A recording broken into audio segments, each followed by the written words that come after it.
Hello and welcome to Life Beyond the Numbers, the podcast for people who are curious about how to have a more fulfilling work life. We live in a world largely driven by numbers, logic and reason. But how we feel at work and about our work impacts us, our organisations and society.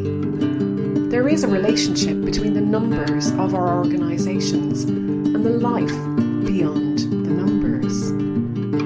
I'm Susan Nichrialon, your host.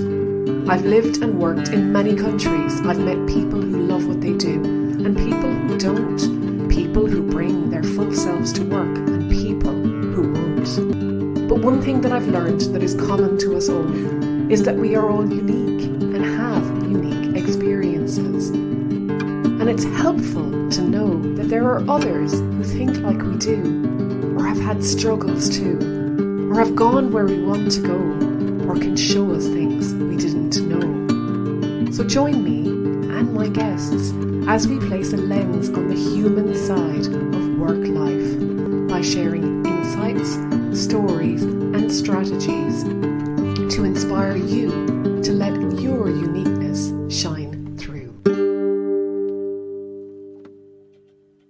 Hello and welcome to Life Beyond the Numbers.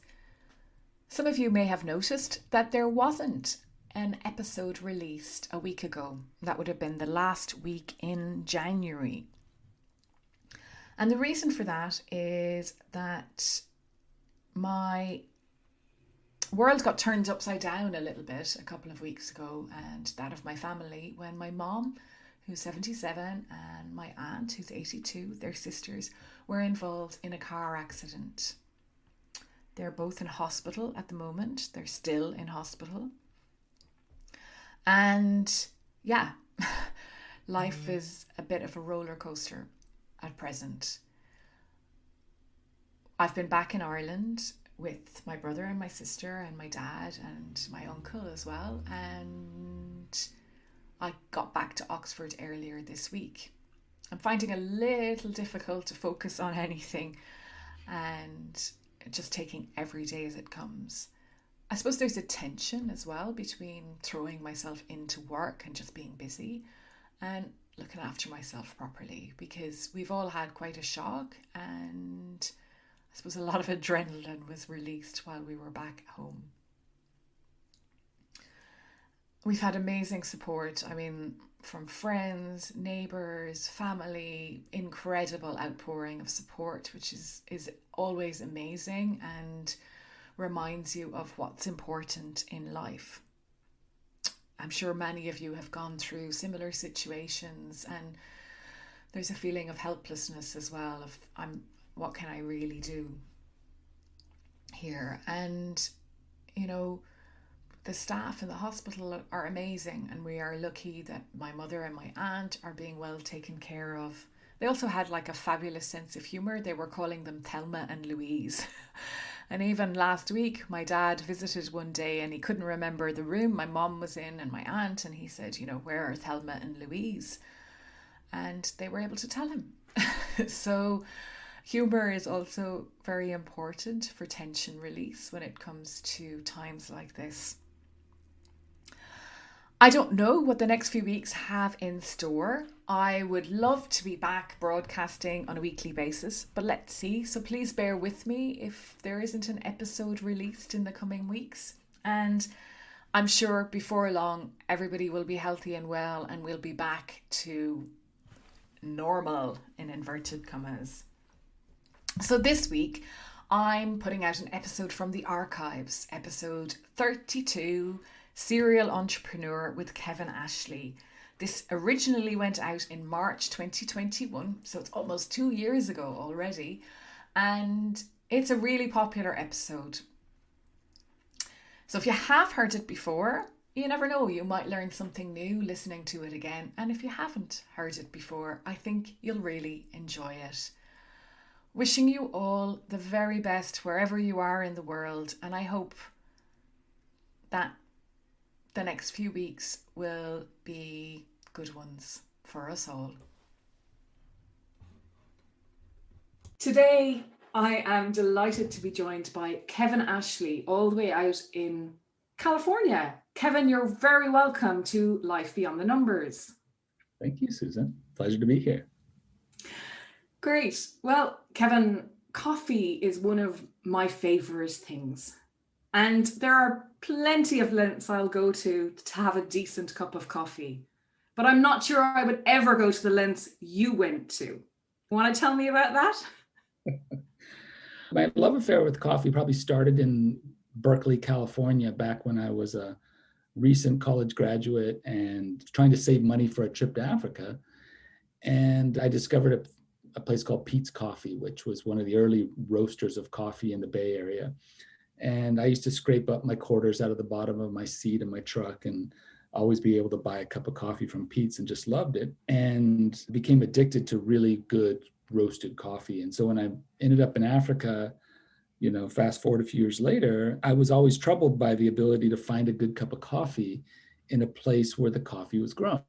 So I remember being up in the border of Sudan and Kenya in a place called Lokichogio. And to find a good cup of coffee there, we would actually drive down to the Kakuma refugee camp and buy green coffee beans from the Ethiopian refugees, and then take it up to our little camp, a UN camp where we stayed, and we'd actually roast the coffee over a little frying pan and then pound it in a mortar and pestle to make coffee. So, wow. So, fast forward a few years later, when we've started our aviation business and we have a little bit of cash in our bank accounts, we're like, what business do we do next? And we said, well, shit, you got to get a good cup of coffee in Kenya and you can't get one. So let's start a coffee roasting coffee house. And so we went about learning from a guy who roasted coffee for that original Pete's coffee shop in the Bay Area, who ran a roasting training program in the Bay Area. And so 3 of us flew out to the Bay Area and trained on how to roast coffee, and bought a roaster from him, put it all in a container and shipped it to Kenya. Found our first site for a coffee house restaurant and started building and opened our first place called Java House. And we essentially just built it for ourselves to have a place to get a good cup of coffee. It was really just selfish interest. And it turned out it was a hit. We were super busy. And of course, Java House wasn't just a coffee house, it was a restaurant coffee house. So in Kenya, there was also not a good place to go get a good breakfast. And so we sort of did something you couldn't really get away with in most countries. We combined a sort of a gastro diner food concept with a coffee roastery. And so you could get 3 meals a day and your great coffee at Java House. So we opened that first one, it was slammed, and we went about, opening another coffee shop, about 1 per year for the next 10 years, until we had 10 coffee shops across Nairobi after 10 years of business. And then it got even crazier. Wow. I love that. I love the story with Pete in California as well. That's amazing. Yeah. Now, sorry if I went on a long version of that. No, I wish it was longer because there's so many things in there. Yeah. But first, tell me about the aviation business. You just slipped that in there. Yeah. So my first real job I got in Africa, where I got a salary, was working for the United Nations World Food Program. So I got that job. I'd hitchhiked up to the border of Sudan, Lokichogio, which I mentioned earlier. And through a friend of a friend, stayed in this Kenyan fellow's little hotel, Duka.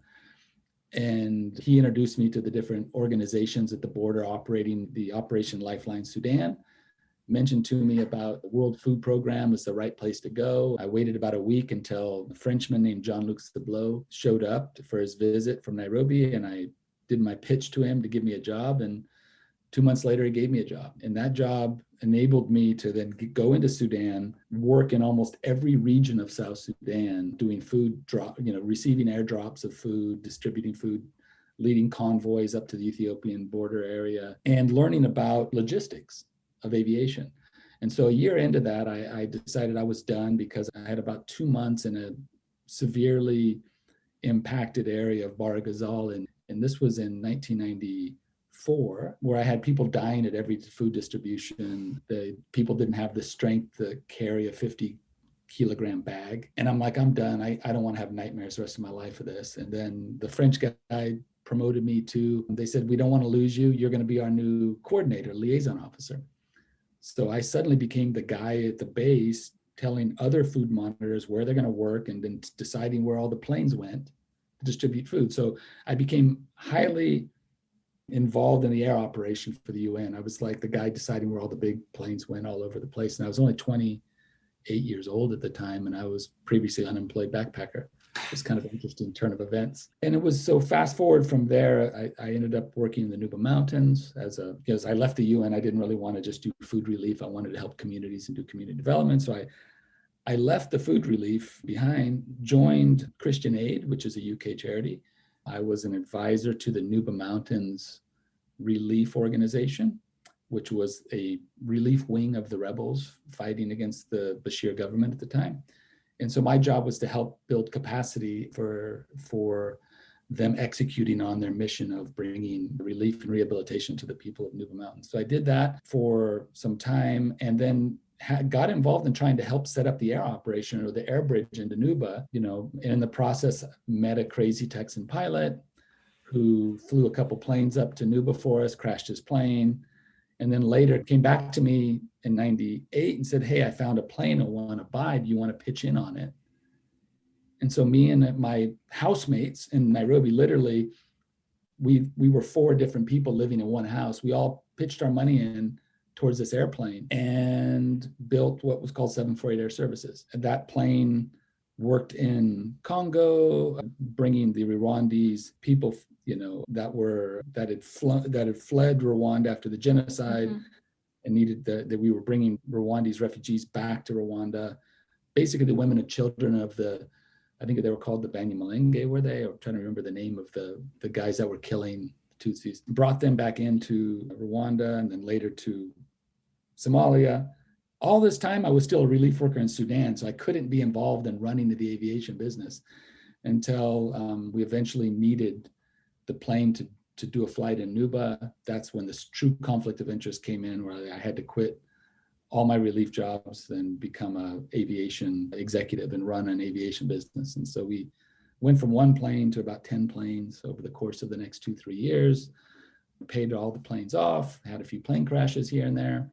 Nobody got hurt. And it was within the first year of that aviation business is when we started doing the coffee business. So I was suddenly involved in being like the executive director of the aviation business and the executive chairman of the coffee shop business at the same time.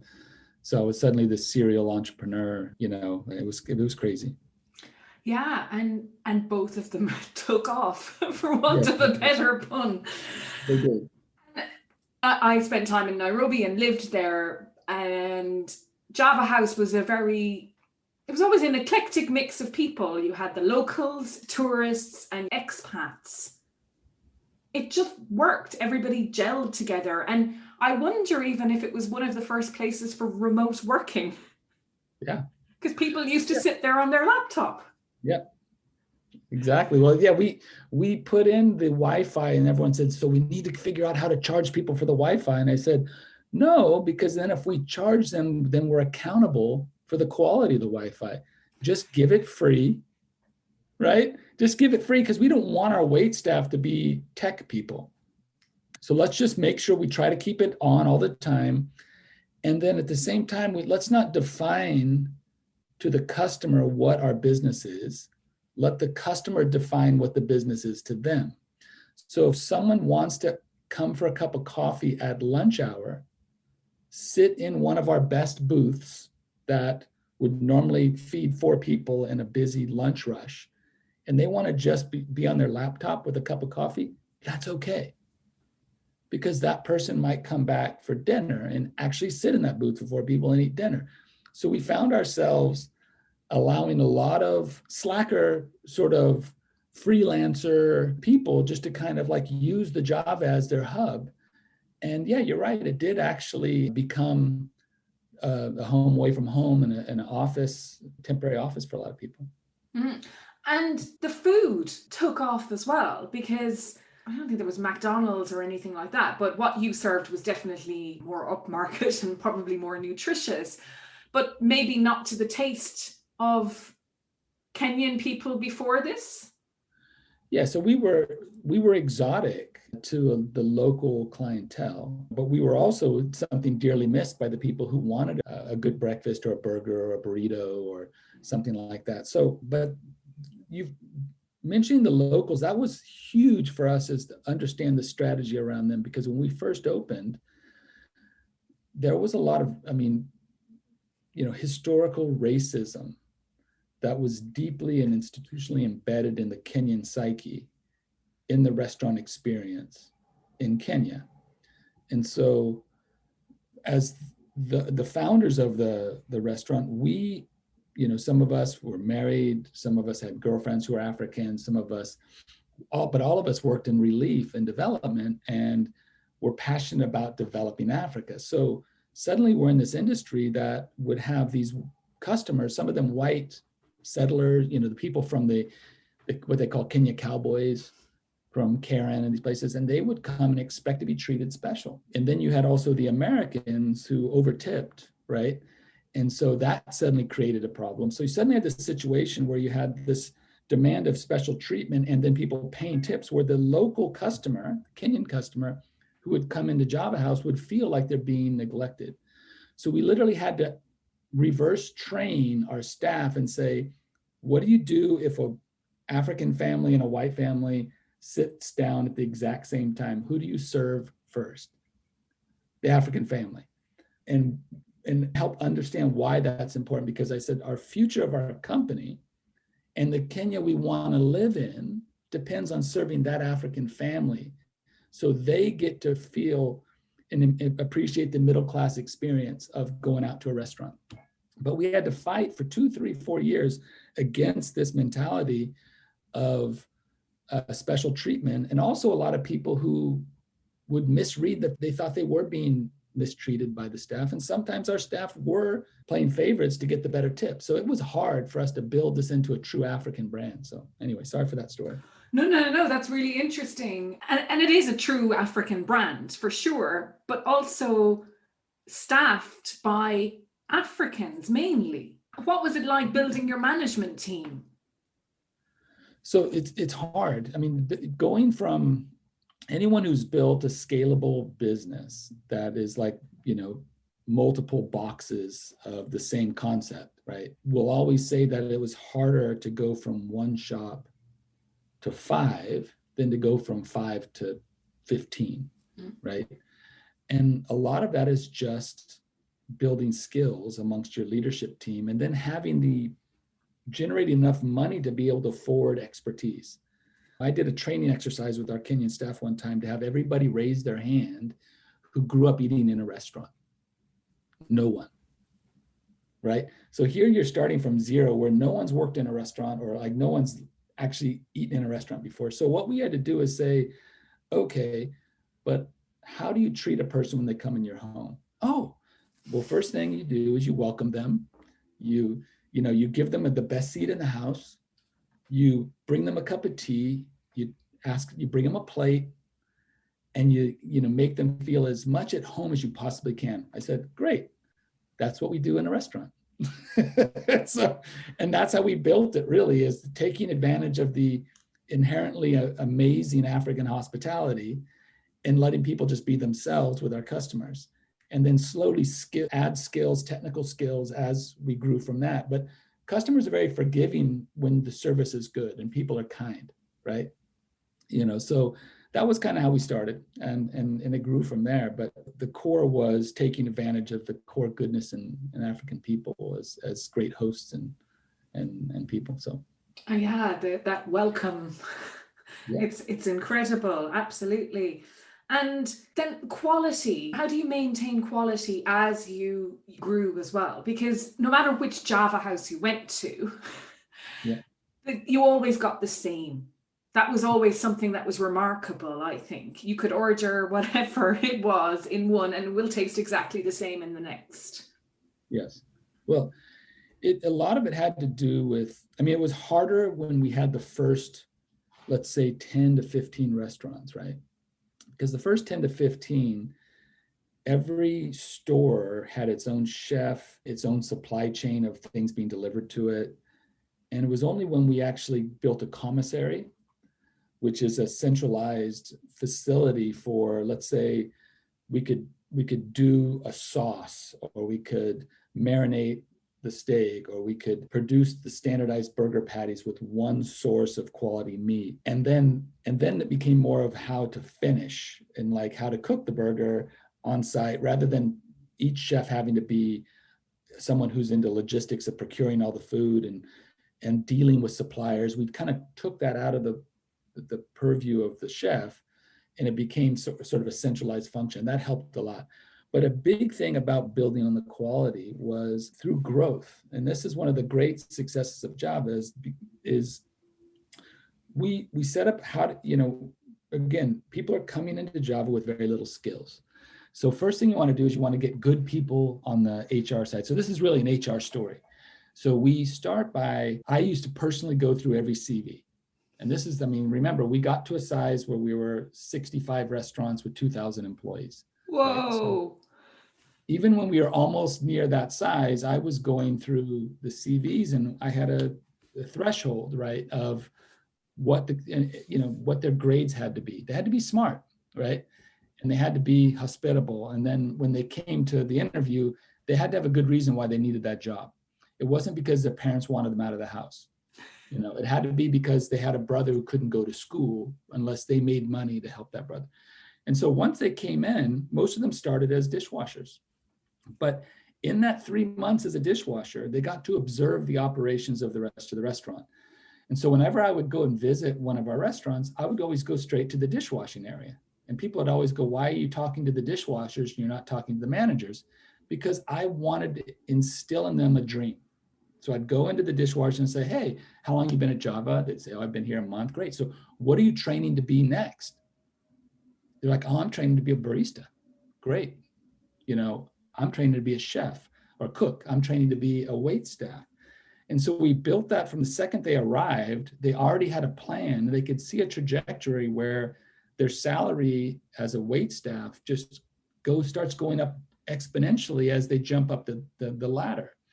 So when you build that enthusiasm for people to build their careers, number one, they don't leave your company, they stay with you. And it allows you to build more branches because you have an army of people ready to take the next job that opens up.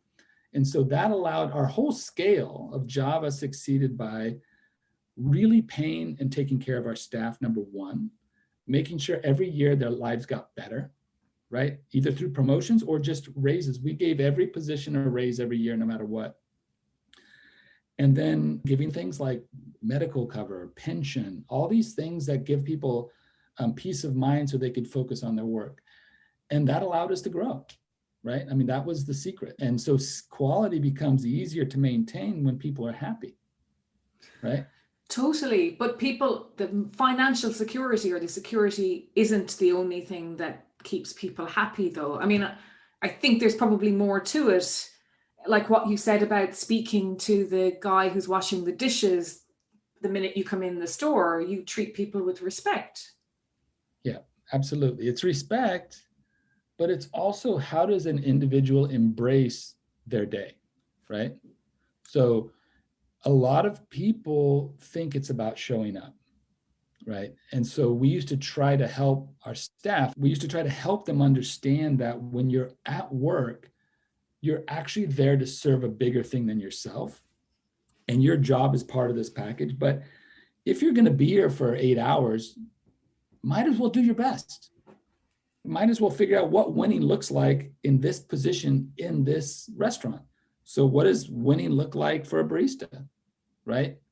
Quality, speed, right? Cleanliness, engagement of the customer. So always trying to tell them, you got to keep thinking. So continuous improvement is not a corporate thing that you talk about in the boardroom. It's every single person has to embrace, how do I get better at what I do each day, right? Because if you're just showing up, there's no purpose. Because the whole thing is dignity of work and sense of purpose is what is the key for the future of humanity if we're all going to actually have a functioning society, right? And so that's what we were trying to get each person to understand. music to my ears, Kevin. I mean, it's amazing, but also for you. So what kept you going? I mean, at heart, I'm a hustler, right? Right. And like, I like winning. So for me, it's like determining what winning looks like, right? So if you're a football fan, you're going to look at how your team's doing in the standings. You're going to look at each player's statistics of how each one is performing. And that is going to help determine to you who gets time on the pitch, right? That's going to give you a determination of how to compete against another team that has other strengths. And so I'm a geek for the numbers side of it too. So I would geek out on store margins. I would geek out on sales per staff member. I would geek out on all this different stuff, because if you want to win at it, you've got to make money, right? So it's not about your ego. Like, I have all these restaurants. It's like, no, we're making money. Staff are getting paid. Suppliers are getting paid. Shareholders are getting a return, and customers are getting quality for money, right? So that's, for me, the game. And so that is a never ending challenge. It's easy to see what keeps me going is like, there's always something to do for all of those different aspects. And so there's never a dull moment. Yeah, I can imagine, never a dull moment. And you also diversified even further. We diversified the business by growing geographically, right? So we went into other countries and cities and so forth, but then we actually opened up new brands. And those ones were really more about just creating things that are missing from the market, right? So in Nairobi is not a family-friendly city. The parks are kind of run down and few and far between. Safaris are overpriced. It's hard to get out of town. So you've got a lot of concrete jungles. I mean, you've lived in some of those apartments that, there's just a cement parking lot and cement apartments. And so, so my thing was, again, how do we help Nairobi become a more livable city for families? So we brought in self-serve frozen yogurt. Not a great concept in today's COVID, but it was we were the first in the continent of Africa to bring in self-serve frozen yogurt, similar to places in America, those who know Yogurtland and things like that. And we opened those and they worked out really well. And we grew that brand. And then we opened up one that was sort of my own selfish need, which was good pizza in Nairobi. So we opened up something called 360 Degrees Pizza, but it was really an homage to classic Neapolitan pizza from Italy, from Naples area. We took 3 of our staff from Kenya and we sent them to Naples for a month, rented out an apartment, and they trained with one of the leading pizzaiolos of Naples. We sourced our pizza oven in Naples. We sourced our flour in Naples and everything. So we opened 360, and that was just for me because I wanted a great place to go out for pizza and wine and so forth. And that thing did well, but it wasn't really something you could grow because it was so chef driven that you couldn't easily replicate it. And so we didn't rush it. We didn't open another branch of that for almost 3 years. Yeah. Okay. Wow. Yeah. And then you've also sold up or been bought out. Yes. So what was it like to go through something like that? To go from a place you wanted a cup of coffee to being in demand, I guess. Yeah, it was interesting. 2011. So what happened is in 2010, I was in California for about 3 years. We'd moved here, my wife and 2 kids. And then for one reason or another, we had to move back to Kenya. And so I promised my wife I would grow the business as fast as I could. Hopefully someone will buy it and then we can move back to California. So moved back in 2010, went from 10 branches to almost 16. Because remember, we were building 1 branch a year. So went from like 10 to almost 16 in about a year and a half. A private equity group just approached us and said, are you guys interested in selling? We said, well, we never thought about it, but yeah, let's talk. And so we went through the process of negotiation with a private equity fund who was based out of the US, who had similar values about people and growth, and took us almost a year to finalize the deal, but they succeeded in buying 90% of the shareholding of Java House. They retained me as the CEO. I retained 10% of my shares, but I sold another chunk of my shares in that transaction. And then I agreed to stick around for 2 more years while we grew the business more. So that's when we went from 16 shops to 65 in 5 years. There was times we built, I think, 15 restaurants in 4 different cities in total in 1 year. Right? Wow. So we had a lot going on. And then in September 2017, we sold everything. The private equity fund I was with and myself both exited and sold to another private equity fund. And they took it over, well, I guess it's now 3.5 years ago. And I've been retired here in California ever since. The extent of my complicated life now is Costco runs, dog walks, school runs, and some volunteer work and stuff here and there. But yeah, so it's been quite a journey with that coffee shop, from that one shop to here.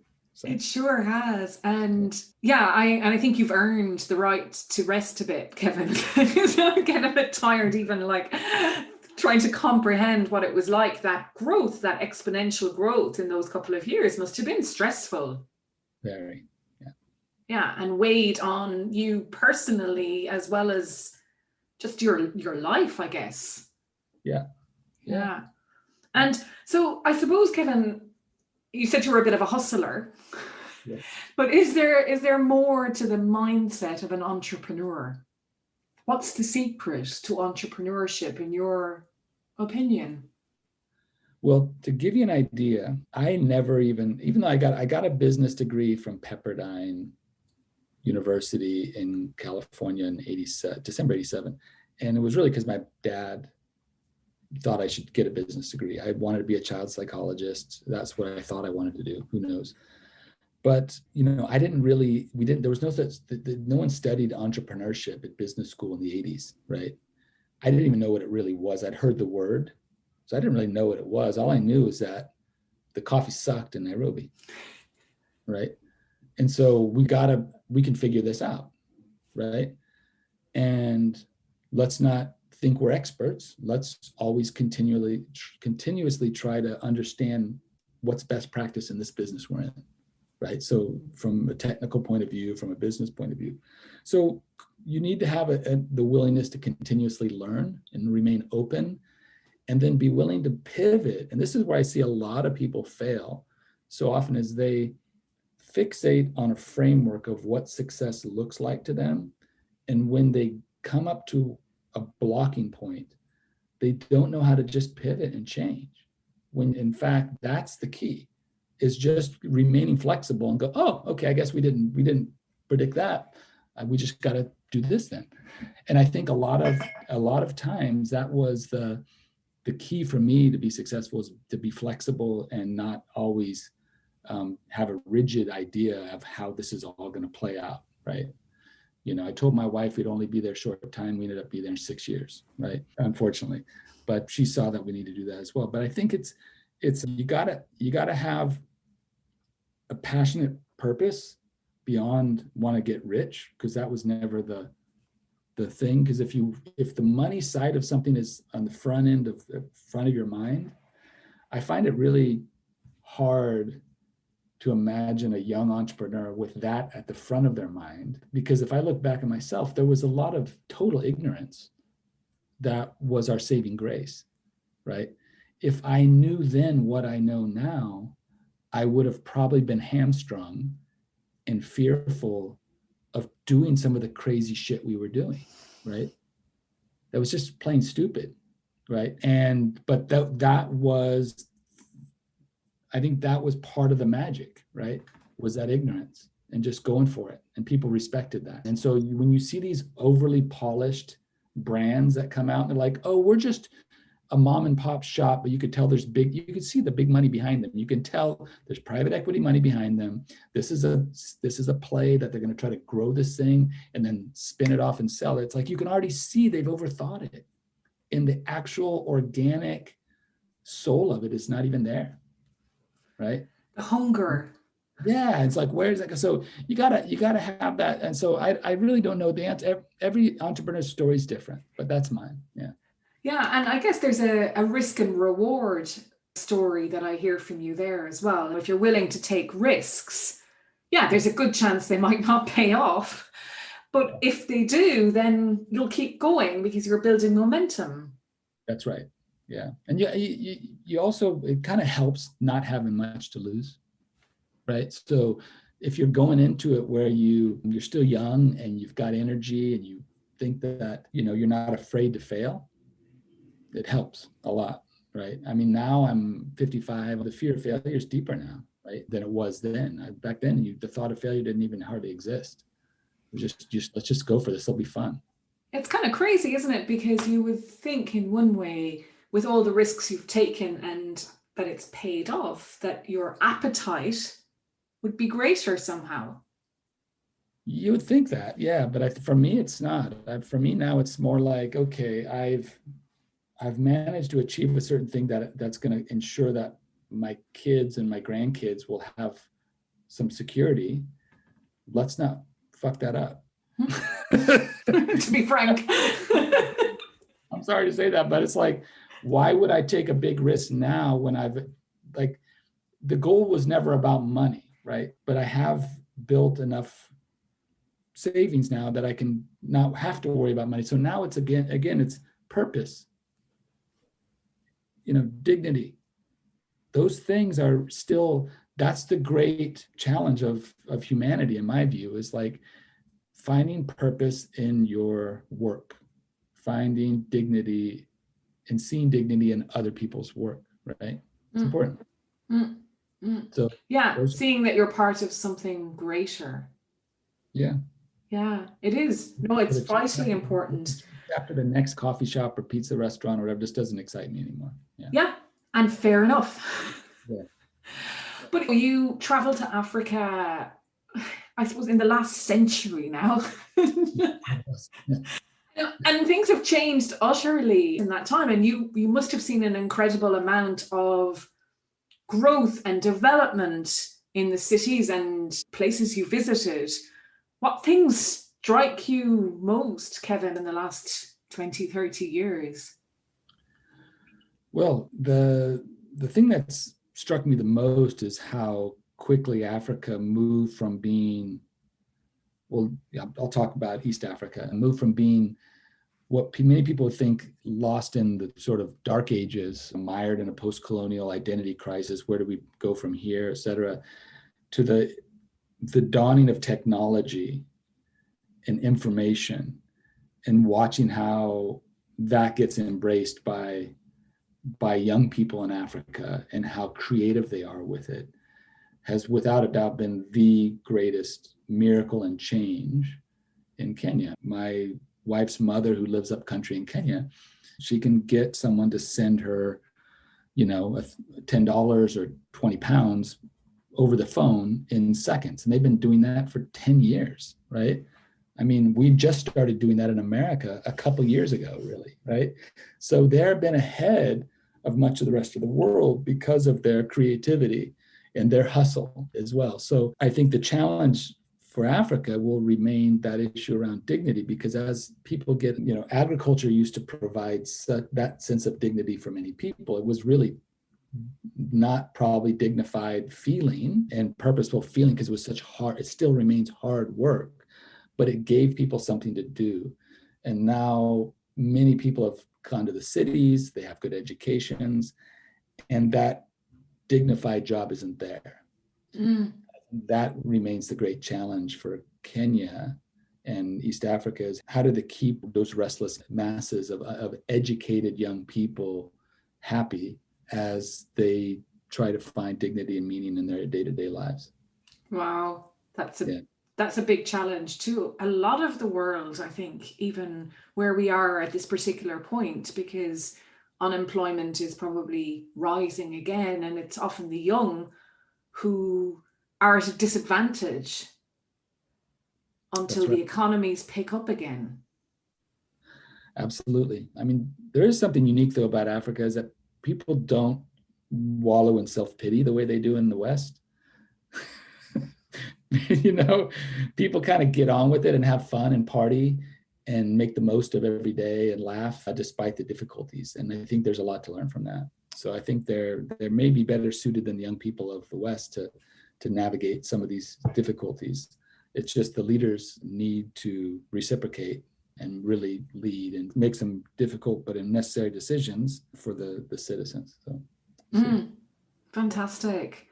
Okay, that's absolutely brilliant. I've really enjoyed our conversation.